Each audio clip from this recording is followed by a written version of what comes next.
اللہ کے نام سے شروع جو بے حد مہربان اور نہایت ہی رحم کرنے والا ہے۔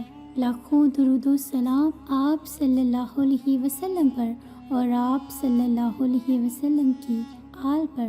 محترم ناظرین، کیا آپ جانتے ہیں کہ چنگیز خان اور ارطغرل غازی کا زمانہ تقریباً ایک ہی تھا؟ دونوں نے اپنی جد و جہد بہت ہی مشکل حالات میں شروع کی۔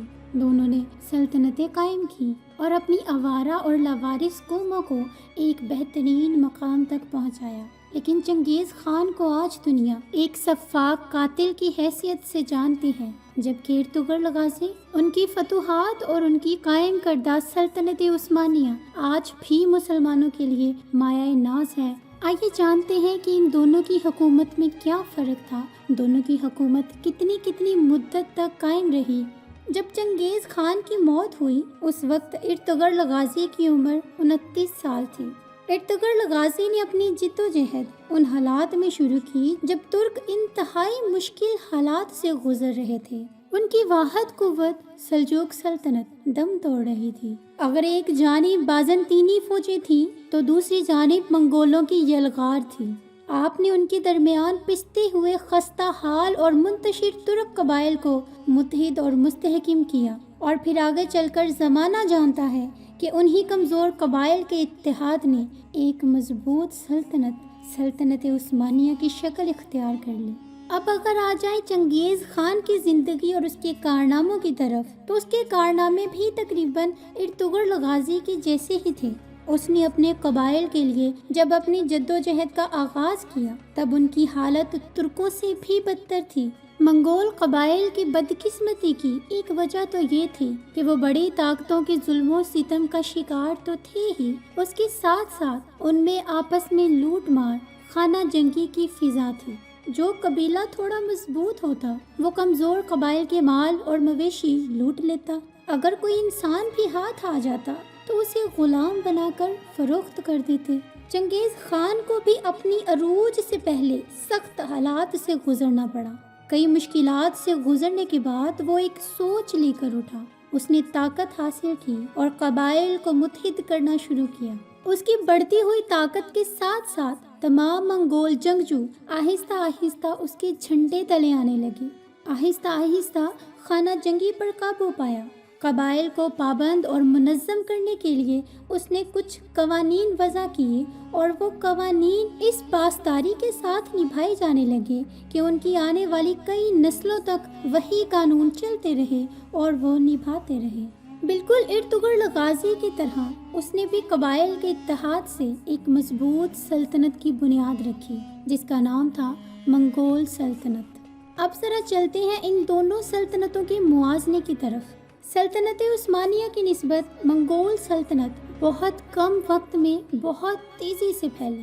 انہوں نے صرف مسلمانوں کی 3 بڑی طاقتوں کو شکست دی، جس میں سب سے پہلی سلطنت خوارزم، دوسرے نمبر پر سلطنت سلجوق اور تیسرے نمبر پر سلطنت عباسیہ۔ اس کے علاوہ جن دیگر چھوٹی بڑی اقوام کو مارا، ان کے خطے فتح کیے، وہ الگ ہیں، لیکن ان کی حکومت زیادہ عرصہ تک قائم نہ رہ سکی اور خود ہی دم توڑنے لگی۔ اس کی ایک بڑی وجہ یہ تھی کہ برقع خان مسلمان ہو چکا تھا۔ اس کے برعکس اگر بات کی جائے سلطنت عثمانیہ کی، تو یہ اتنی تیزی سے تو نہیں پھیلی، لیکن یہ 600 سال تک قائم رہی۔ آخر وجہ کیا تھی؟ منگولوں کے پاس تلوار کی طاقت تھی، جنگجو لوگ تھے، جنگی حکمت عملی بھی کمال تھی۔ ان چیزوں کی بدولت وہ انسانی سروں کی فصلیں کاٹ کر اپنی سلطنت کا دائرہ وسیع کرتے ہوئے آگے ہی بڑھتے چلے جا رہے تھے، لیکن ان کے پاس جس چیز کی کمی تھی وہ تھی کسی نظام کی۔ ان کے پاس کوئی نظام نہیں تھا جس کے تحت وہ دنیا کو چلا سکتے۔ چنگیز خان کے قوانین منگول قبائل کے نظم و ضبط کو برقرار رکھنے کے لیے تو کافی تھے، لیکن دنیا کی دیگر مفتوحہ اقوام کو وہ ان کے مطابق نہیں چلا سکتے تھے۔ نتیجتاً کسی نظام کی تلاش میں آخرکار انہوں نے اسلام قبول کر لیا، اور جنہوں نے اسلام قبول نہیں کیا انہیں قبول کرنے والوں کے ہاتھوں شکست کا سامنا کرنا پڑا۔ اس کے برعکس عثمانیوں کے پاس اسلامی نظام تھا۔ انہوں نے جنگیں بھی اسلامی اصولوں پر لڑیں اور مفتوحہ قوموں کے ساتھ بھی اسلامی احکامات کے مطابق سلوک کیا۔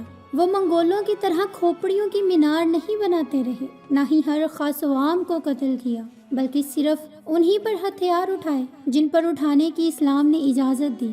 اس کے بعد مفتوحہ علاقوں کو اسلامی نظام کے مطابق چلایا۔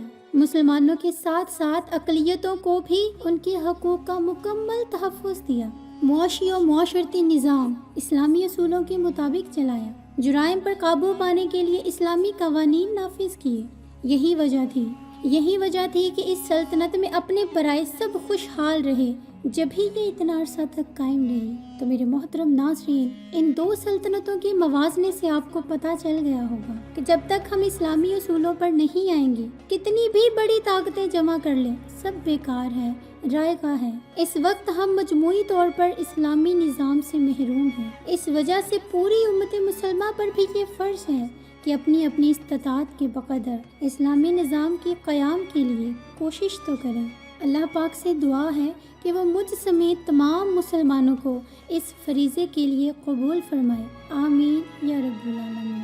پیارے ناظرین، اگر آپ کی کوئی رائے ہے یا آپ کچھ پوچھنا چاہتے ہیں یا ہم سے کچھ کہنا چاہتے ہیں تو آپ کامنٹ باکس میں اپنا کامنٹ ہمیں لکھ دیں، اور اسی طرح سے مزید اچھی انفارمیشن جاننے کے لیے ہمارے چینل کو ضرور سبسکرائب کر دیجیے، اور مجھے اگلی ویڈیو تک کے لیے اجازت، دعاؤں میں یاد رکھیے گا۔ فی امان اللہ۔